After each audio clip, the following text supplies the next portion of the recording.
Marathon is the type of game that could make or break a studio. If this does not do good for Bungie, after all of the time and money that they have put into it, they are going to face major problems. But the open server slam weekend is well underway, and while it did have an all-time peak 2 days ago of 143,000 players, they have seen a massive drop-off since then.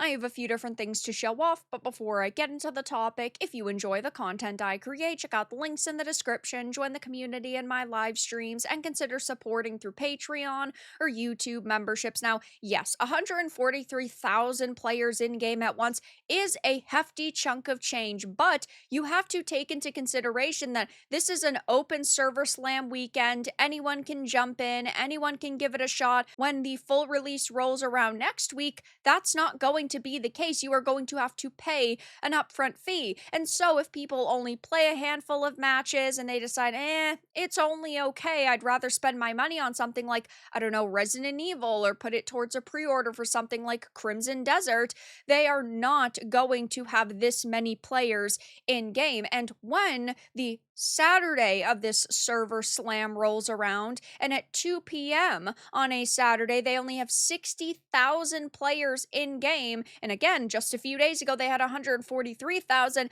That is not very good, and we have seen a pretty big drop off. So I had made this post saying Highguard went from 97,249 to 39,832 in 24 hours, which equals a 59% drop, which was absolutely insane. Again, a free game that people just were not very interested in. Now, a month later, it has gotten to like 500 players, which is crazy. But it is not shocking given how bad the game is, though Marathon's free server slam weekend had gone from 143,621 to 43,405 at its 24-hour later mark, and 84,373 total peak yesterday. So it ranges from 43% at best to a 69.8% drop at worst. And going into Saturday,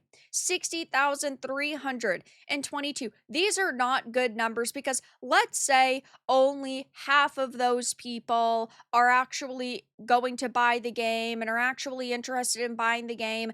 That is not going to equal a whole lot of money for them. I do think that it could go either way, because there are a lot of Bungie fans out there. There are a lot of simps for Bungie, a lot of people who will blindly support one of their favorite gaming studios. That's perfectly fine. I ultimately would love if every single game succeeded.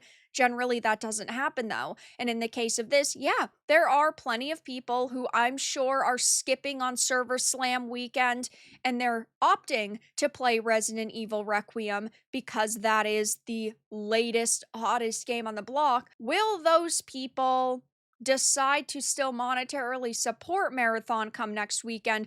Who knows? This is a big problem though in the gaming industry, where they'll go months and months and months without releasing anything, and then they'll just slam multiple games on the same weekend or over the same week period, and then it happens every week for multiple months in a row. Like, it is pretty freaking insane. But yeah, I mean, no matter how you slice the cake, these are still pretty big drops for a weekend that they need really as much interaction as possible. They are calling it a server slam to test the servers and stability. I personally don't believe that. I just think that they are doing a free weekend to try to get people to give it a shot after all of the controversy that surrounded it, and to try to get more pre-orders, which I don't blame a company for wanting to make money. Ultimately, that's what they should be doing. This also might not have worked out in their favor, because there are a lot of people who are saying, I wasn't going to buy it, or I was on the fence about buying it, and after playing it, I certainly will not be.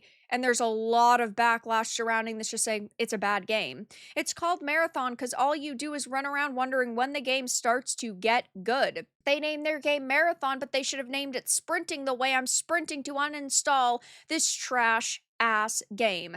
This title is awful, bro. Never seen a worse UI. The guns feel shit. Looting takes 10 years because it's not obvious what anything is, and enemy players look like AI. For the love of God, can you guys just release games that look like you work on it? Someone experienced a bug on Marathon where you need a controller to navigate the menu. There is no mouse cursor. And right now, Bungie is not working on any other major titles. Sure, they have maintenance crews on things like Destiny 2. You might have another game that is in the early stages of concept, and maybe some of Bungie's employees are working on those other little projects. But ultimately, out of the 850 people that work at Bungie, at least half worked on this experience. So we're talking upwards of 400 people. I would probably say closer to 600 people that are actually working on this game. And these are the problems that they are already facing. I'm sick and tired of studios forcing customers to be beta testers. I think that this is insane. When you ask for money for a product, the product should run, and I'm willing to look past a few minor issues. I understand not every single thing is going to be perfect, but this is a week from release. It's like with 1348X Voto. The game looks like trash, it ran like trash, it doesn't play very well. There's no major changes they can make when the game releases in 2 weeks. In the case of Marathon, there's no major changes they can make in the span of 7 days. Just played 3 games of Marathon. This game effing sucks. And yeah, there are some people who are saying, oh, it's pretty good, or like, oh, I'm definitely gonna buy it and give it more of a shot. I'm curious to see what else they add to the game. But there is a lot of negativity and backlash surrounding this, and a lot of people just saying it really isn't all that special, or it's boring as shit. And when you're expected to buy this and put a lot of time into it, you don't want to be going, yeah, this is boring, when you could go and for the same price buy something like Arc Raiders, or you could buy completely different games for a cheaper price like Hollow Knight Silksong, or you could even spend another $10 and get something like the amazing Claire Obscure Expedition 33. That is the wonderful part about the video game industry for us, and the terrible part for them is that the Bungies have only gotten so big because they didn't have so much competition. But now, luckily for us, anybody can make a game, and anybody can sell a game, and any sort of team can launch a game. And then we have so many options that it makes it so much easier to ignore the AAA slop that is releasing. I like extraction shooters. I have enjoyed some Bungie content in the past, but Bungie is really a shell of the company that they once were. I personally didn't get big into Destiny 2. I like Destiny 1 a lot though, and there were a lot of bad pieces of information surrounding this game. It did face several controversies, and I'm still willing to give it a shot.